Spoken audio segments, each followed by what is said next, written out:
There is a meme page that is floating around with all the teams and their nightmares. For India, it is Travis Head because what he's done for them the past 1 year. For England, it is Steve Smith. For Australia, it's proving to be Afghanistan, although I don't know why. For the likes of Zimbabwe, Nepal and Afghanistan and Netherlands, it's Babar Azam. For South Africa, it is every ICC semi-final. And that is where we are in this stage of the T20 World Cup 2024, because if you had said the first semi-final will feature South Africa and Afghanistan, if you are a Brian Lara, you could get away with it. But if there were others, they would be laughed, mocked, moed. But now that's not the case here, because even a certain person in this discussion was also laughed at when he predicted Afghanistan would reach Super 8. Super 8, yeah, I mean, because they who were was that concerned person? It was me.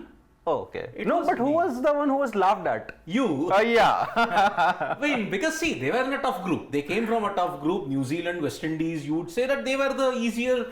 It wasn't an easy group to get out of from, but they did. It wasn't. So now Afghanistan, on the back of wins, they have dominated Oceania. They beat New Zealand. They beat Australia. They beat Bangladesh to ensure that they would come to the semi-final. But they meet a South Africa, where another meme is floating around. A duck is crossing the road, and the trucks are just missing that duck by a whisker. But and what Siddharth means here is that South Africa have played 7 matches so far, and they have won all of them, but all of them have been very nervy finishes, which goes on to show that what has been South Africa's Achilles heel in the previous ICC tournaments, which is that they haven't really been able to cross the line in the big matches of the ICC mega events. That's what I think they are probably reversing it now. They are developing a habit of making sure that they are on the right side of those nervy finishes. But it's that stage again. Semi-finals, South Africa, 32 years they won only one semi-final. That too, it was the knockout match that was there, Sri Lanka versus South Africa in 1998. Then they won that final against the West Indies in the first Champions Trophy.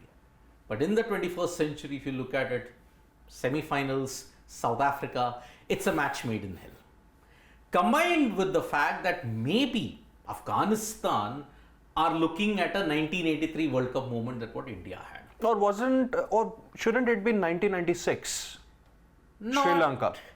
Not really, because see, Sri Lanka, if you look at it, there was a difference. 2 games, the 2 toughest games that they had, it was a straight walkthrough. Okay. But Afghanistan, if you look at it, they haven't had any washouts, right? I think they've played all the games and they've had to do it very, very diligently. Yeah.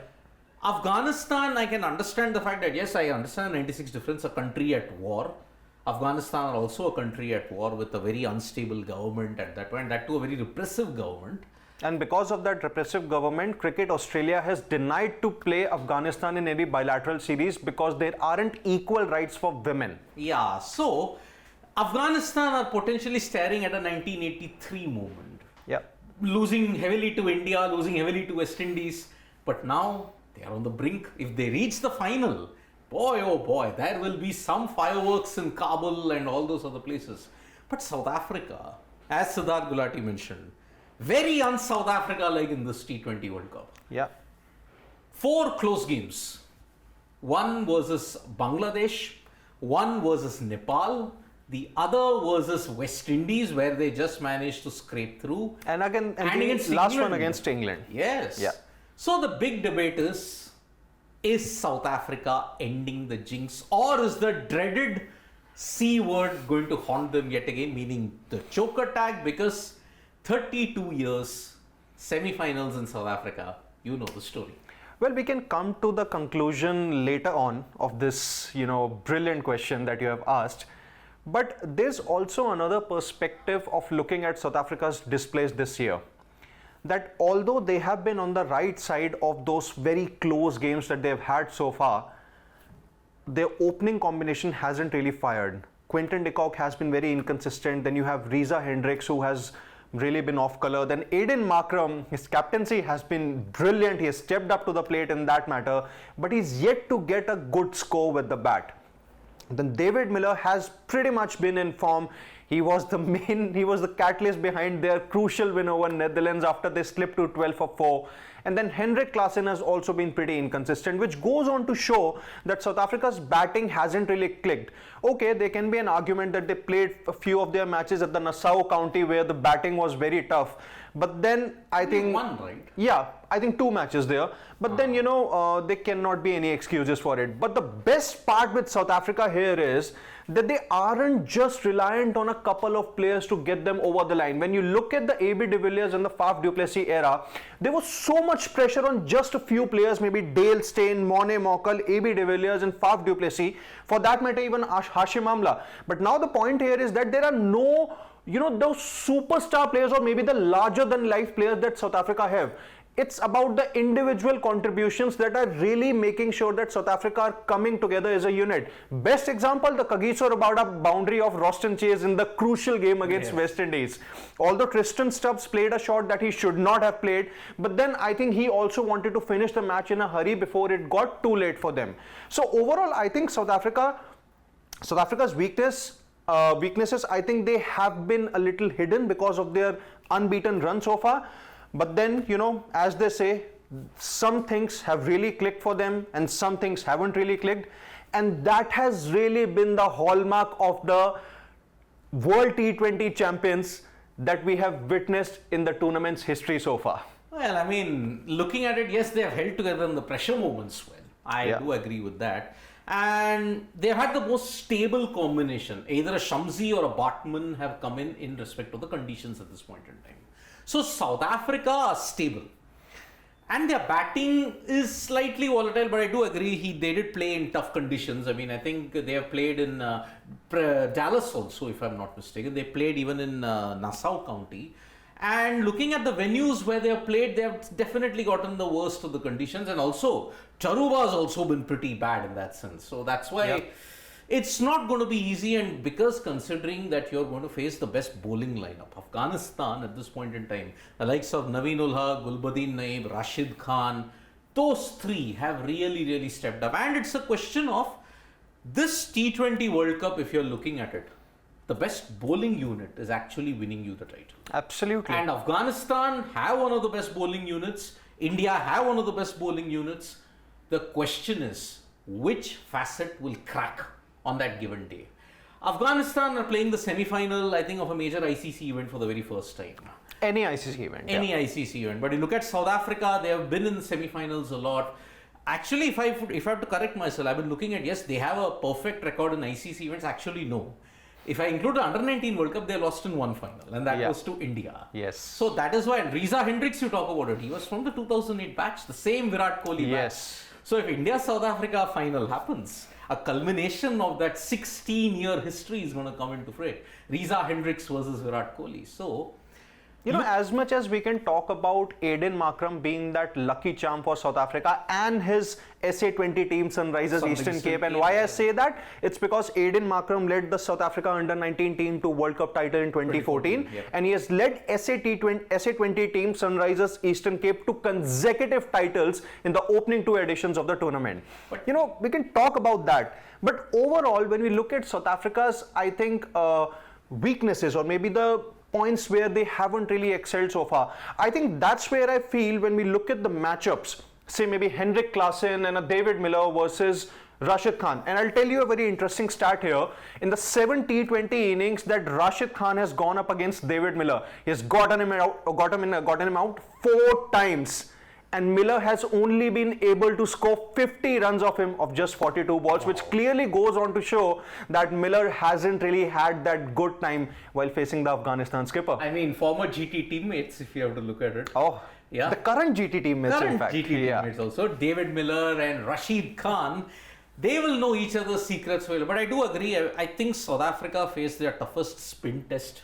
I mean, Nabi, Rashid and Noor, those 3 can really step up. But Afghanistan's pacers have also stepped up. A Fazala Farooqi stepped up, a Gulbuddin Naib has stepped up. And you look at it in the previous game, Naveen ul Haq has also stepped up. So the best bowling unit is coming up against a side that has done relatively okay. Keshav Maharaj has done well, if you look at it. But the weakness, I would say, is Afghanistan's experience in a big game. Middle order too. Middle order. And Afghanistan's batting has been rescued because of their good bowling. Bangladesh game 115. Australia game, it was only because Australia lost wickets, but because the tougher conditions in Anas Vale ensured their batting. Rahmanullah Gurbaz might not be a certainty in that game. So that's why. And that's where I have a question for you. So let's just say that, Gurbaz misses out for Afghanistan in that semi-final because he has some leg injury and he wasn't able to keep in the game against Bangladesh. And Mohammad Ishaq had to replace him. So let's just say that Gurbaz misses out on this match. Do you think that South Africa would start favourites? Yes, because see, Gurbaz has been the difference maker. 300 plus partnerships with Ibrahim Zadran. Gurbaz has played according to the situation, and because of that, see, in that game against India, yes, he unfortunately fell cheaply. Otherwise, he had started with good intent. Yeah. If Gurbaz is not there, that is the main weakness that Afghanistan face, combined with big game experience. So, if Gurbaz is not fit, it is advantage South Africa for me. But if he is somehow fit by a miracle, now, unlike Gulbuddin Naib, you have to pray that the injury to Gurbaz heals. Because kuch hota hai in the case of a hamstring, but in the case of a serious injury, Afghanistan will not be laughing at that point in time. So, yeah. Before we wind this up, but I have a contrary point here. Yeah. So I'm going to go back to the 2007 T20 World Cup, and there is no comparison between the two players that I'm going to mention in terms of stature, because the one has already achieved greatness for his team. So Virender Sehwag missed the final for India because he had an injury that he suffered in the semi-final against Australia. And guess what? Who replaced him? Yusuf Pathan, who hadn't really played so far in the tournament. Yeah. In case of Afghanistan, let's say if Gurbaz, who has been their batting mainstay, misses out.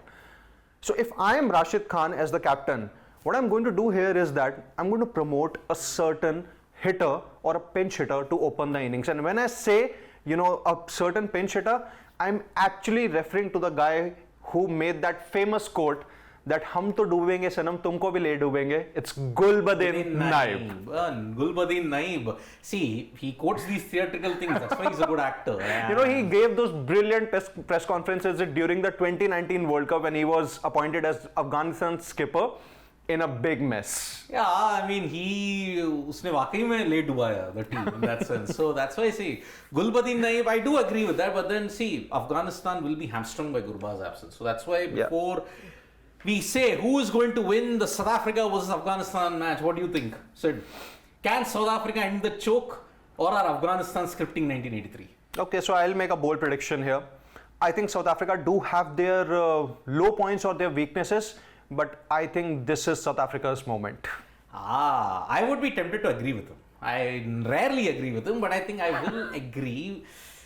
Because I think Afghanistan's lack of experience in a big game might bite them hard. So this time I'm thinking from the heart, not from the brain. I'm not thinking it. So disclaimer, for the first time I've shed my analytical thing and emotionally I'm going with Afghanistan creating that 1983 World Cup. Because you've gone with South Africa, so I will have to go with Afghanistan in that sense. So 6 a.m. IST, which is about 14 hours from now, the first game of the first semi-final happened at Charuba Brian Lara Cricket Stadium. South Africa versus Afghanistan, both out to end a certain jinx. From me and Sid Gulati here, it's bye-bye. We'll be back for more updates on Sports Today. Subscribe, please.